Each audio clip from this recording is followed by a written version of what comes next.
Je m'appelle Dominique Hugeux, je suis de nationalité belge et congolais de cœur. Je suis politologue, expert de l'Afrique depuis plus de 40 ans et plus particulièrement du Congo. Alors, comme je reçois des informations très fréquentes et suivies pratiquement quotidiennement, je suis interpellé et je me permets de m'adresser à vous. Et permettez-moi de vous lire ce que j'ai écrit. Je voulais vous dire que si j'écrivais un livre sur Kabila, ce serait à charge comme un procureur. Joseph Kabila, le pseudo-président de la République démocratique du Congo, que je baptise République sanguinaire du Congo, la RSC, n'a plus la légitimité constitutionnelle depuis le 19 décembre 2016. Connaissant le Congo depuis que je suis bébé, depuis 67 ans, et jusqu'à ce jour, je me permets de parler, et modestement je le dis, au nom des 80 millions de mes frères et sœurs congolais qui n'ont pas la liberté et cette chance de s'exprimer sur les réseaux sociaux. Nous devons constater que la terreur quotidienne se conjugue avec l'intimidation permanente, les menaces et les mesures de rétention. Et j'en passe. Plus grave, des massacres sont accomplis à travers tout le pays. On découvre des charniers de ci, de là, sur le territoire. Le plus connu est celui de Maluku, découvert le 19 avril 2015, 3 mois après qu'il y ait eu une manifestation à Kinshasa qui a été fortement réprimée. Quand on a découvert le charnier où il y avait plus de 400 corps, femmes, enfants, hommes, il y a eu une émotion internationale et l'ONU ainsi que l'Union européenne et M. Didier Reynders, ministre belge des Affaires étrangères et vice-premier ministre, à l'unisson, ont déclaré qu'il fallait qu'une commission d'enquête internationale soit immédiatement diligentée. Depuis ces déclarations, il n'y a plus rien, une véritable omerta. Or, il s'agit bel et bien d'un crime contre l'humanité. Et ces crimes sont devenus récurrents sur le sol congolais. Maluku n'est donc un très triste exemple.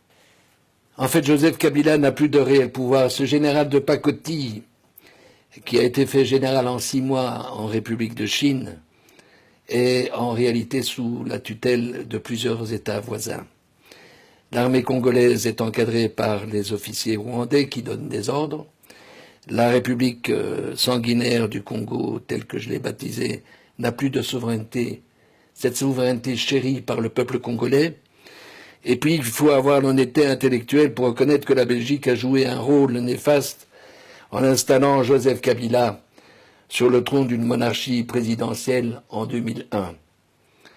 Alors, avec toute l'humilité, en tant qu'expert et analyste de l'Afrique depuis tant d'années, et contrairement à mes convictions sur l'ingérence dans les affaires intérieures d'un pays comme en Côte d'Ivoire en 2011 ou en Libye durant la même année, j'adresse très humblement et solennellement une supplique aux 5 chefs d'État, membres permanents du Conseil de sécurité, à savoir Mme Theresa May et messieurs Trump, Macron, Poutine et Xi Jinping, ces 4 derniers étant présidents de la République de leur pays, afin qu'ils s'accordent pour dégager et ce manu militari Joseph Kabila.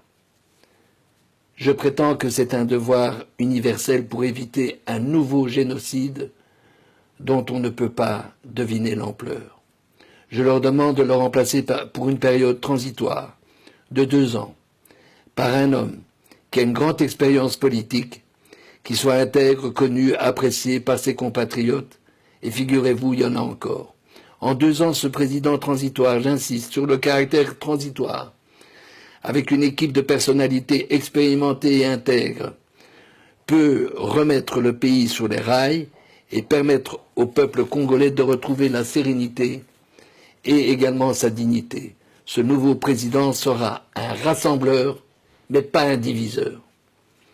Quant à Kabila, il y a suffisamment de preuves afin qu'il soit déféré devant la Cour pénale internationale sous l'inculpation de crimes contre l'humanité et crimes économiques.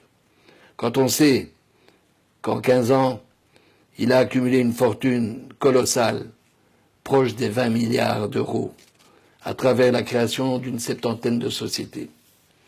Or, il a toujours prétendu qu'il n'y avait pas d'argent dans les caisses de l'État pour pouvoir organiser des élections telles qu'elles étaient prévues constitutionnellement, mais c'est normal à partir du moment où on a vidé les caisses de l'État. Je vous remercie très sincèrement pour votre attention.